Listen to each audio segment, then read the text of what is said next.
काही उंचीवर जाऊन विमान खाली सरकत गेलं, त्यामुळे विमानाची दोन्ही इंजिन्स फेल झाली होती का आणि दोन्ही इंजिन एकाच वेळी फेल होण्याची शक्यता कितपत असते, तज्ञांचं काय म्हणणं आहे बघूया. त्या विमानाच्या प्रोफाईलकडे बघून असं वाटतं की त्यांच्या दोन्ही इंजिनचे थ्रस्ट कमी झालेले आहेत, विच इज अनलाइकली. एकत्र होणं म्हणजे which is a very rare possibility. आणि 600 फुटावर जर तुमचे दोन्ही इंजिन्स गेले तर कुठल्याही वैमानिकाला हे अत्यंत कठीण आहे. म्हणजे आम्ही सिम्युलेटरवरती ट्रेनिंग करतो, पण एक बाब आपल्याला लक्षात घेतली पाहिजे.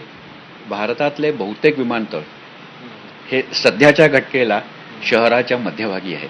जेव्हा बनवले ते तेव्हा शहराच्या बाहेर होते, पण आज शहराच्या मध्यभागी आहेत. त्यामुळे बाजूला उत्तुंग इमारती, भरपूर वस्ती, या गोष्टीला इलाज नाही आहे. वैमानिकांना म्हणजे त्याला आपण काहीच करू शकत नाही.